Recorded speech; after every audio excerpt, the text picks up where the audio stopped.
김남국 의원에 대한 제명안이 국회 윤리특위 소위에서 부결됐습니다. 3대 3이 나왔다고 해요. 그래서 민주당 의원들이 모두 반대표를 던졌기 때문에 그런 거 아니냐 이런 분석이 나오고 있어서 제 식구 감싸기, 코인 방탄이란 비판이 현재 나오고 있습니다. 제명보다 수위가 낮은 출석 정지로 아마 결론이 날 것 같은데요. 이렇게 되면서 김 의원은 별일 없이 국회의원 임기를 마칠 것 같습니다. 기억나시겠지만 윤리심사자문위, 윤리특위 산하에 있는 윤리심사자문위는 지난달 20일에 최고 징계수위인 의원직 제명을 권고했었습니다. 거짓말도 워낙 많이 했고 자료 제출도 안 했기 때문에 당연한 수순이었다고 저도 생각은 하는데요. 그리고 나서 몇몇 여당 의원들도 코인 거래를 한 사실이 드러났잖아요. 그래서 민주당에서는 형평성에서 어긋난다, 제명은 과한 거 아니냐 이런 여론이 형성되기 시작했고, 그리고 김 의원의 징계 수위를 결정하려고 했는데, 그러다가 지난 22일에 윤리특위 소위 결정 앞두고 40분 전에 김 의원이 돌연 다음 총선에 불출마하겠다 이렇게 선언을 합니다. 그리고 나서 민주당 제안으로 표결이 미뤄지거든요. 그 이후 연기 이후 이뤄진 표결이 지금과 같이 나온 겁니다. 근데 윤리특위에 회부된 징계안이 21대 국회 들어서 47건이라고 해요. 근데 실제로 처리된 건 사실상 없습니다.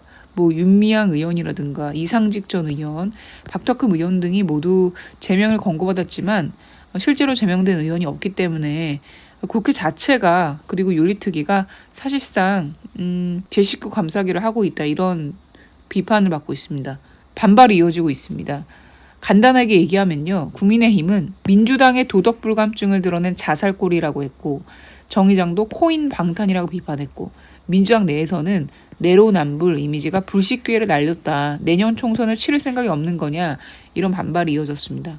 참 민망한 게 이 결정이 있기 하루 전에 민주당이 워크숍을 했었거든요. 그때 무슨 말을 했었냐면 국민 눈높이에 맞는 정치를 하겠다고 했습니다. 근데 이게 과연 국민 눈높이에 맞는 결정인지 정치인지 의문이 많잖아요.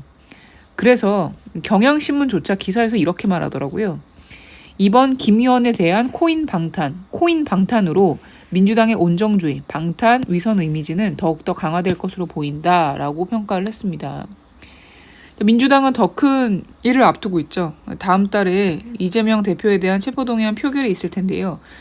이 대표가 불체포 특권 포기하겠다 이렇게 얘기를 했지만, 만약에 민주당이 다른 결정을 하게 되면, 또 부결을 하게 되면 민주당은 정말 총선할 생각이 없는 거죠. 심각하게 신뢰가 무너질 것으로 보입니다. 그렇다면 보수와 진보지 사설은 어떻게 평가하고 있을까요? 먼저 조선일보 사설입니다. 민주당이 국회를 장악하고 있는 한 민주당 출신 의원에 대해서는 앞으로 그 어떤 징계도 체포도 불가능하다. 김 의원이 의원 자격이 없다고 믿는 국민들은 이런 민주당이 공당의 자격이 있는지 다음 선거에서 물을 것이다. 총선에서 질 수밖에 없다는 얘기인 거죠. 이와 별개로 김 의원의 코인 거래와 관련된 진상도 아직 밝혀지지 않았다. 이게 중요한 거죠. 지금 제명 여부가 중요한 게 아니라 사실 김남규 의원이 이 신생 코인 투자 과정에서 미공개 정보를 이용한 것으로 보이고, 그리고 가상자산 과세를 유예하고 소득공제를 확대하는 법안을 내놨었거든요. 근데 이 과정에서 이해충돌이 있었는지 이런 걸 규명해야 됩니다. 이런 의혹이 남아있다 이렇게 조선일보 평가했습니다. 그리고 사건의 전모를 밝히려면 결국 수사기관이 나서야 한다고도 했고요. 자, 한국일보도 아주 거칠게 민주당을 비난했습니다. 국회의원 연차 내에서 민생을 앞세운 민주당은 정치 윤리를 철저히 국민 눈높이에 맞추겠다고 다짐했다. 하지만 하루 만에 편법으로 점철된 김남국 감싸기로 국민 신뢰를 스스로 걷어찼다. 이런 민주당이라면 곧 다가올 이재명 대표 체포동의안 처리도 불체포 특권 약속을 내팽개친 채 부결시키지 않을까 의심하지 않을 수 없다. 민주당에 대해서 어느 정도 그래도 긍정적으로 평가했던 중도 진보라고 할까요? 그런 표들이 이번 기회로 과연 표심이 어떻게 움직일지 민주당은 아주 숙고해야 됩니다.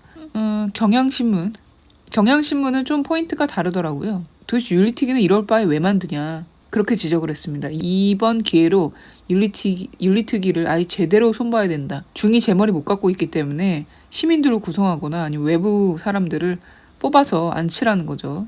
읽어드리도록 하겠습니다. 21대 국회에서도 윤리심사자문위가 지난해 1월 윤미향, 박덕흠 의원 제명을 권고했지만 윤리특위에서 잠자고 있다.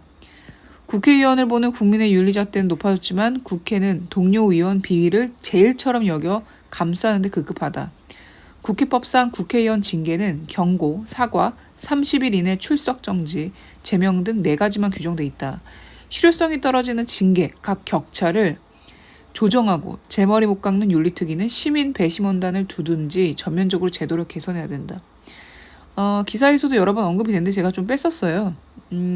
이 국회의원 징계가 4가지 종류밖에 없다고 합니다. 경고, 사과, 30일 출석 정지, 그리고 나서 아예 제명이거든요. 이 출석 정지와 제명 사이에는 엄청난 갭이 있잖아요. 이런 거를 좀 현실화하자는 거죠. 자, 한겨레도 마찬가지인데요. 국회특위가 제9시를 할 수 있도록 규정을 손질해서 정비할 필요가 있다. 그리고 김 의원은 신뢰상실로 국회의원 직무수행이 불가능한 만큼 국민에 대한 진정한 사과가 무엇이 될 수 있을지 깊이 숙고하기 바란다면서 제명 여부와 상관없이 김 의원이 이제는 사죄를 해야 된다. 이렇게 얘기를 하고 있습니다. 민주당은 진짜 총선을 어떻게 치르려고 이렇게 하는지 모르겠습니다. 지금 워낙 이슈가 많기 때문에 김남국 의원 제명이 무산된 문제에 대해서 그렇게 기사가 많이 나온 것 같지는 않은데요. 이 사건을 계기로 민주당이 쇄신할 기회를 놓친 건 아닌가 이런 생각이 좀 듭니다.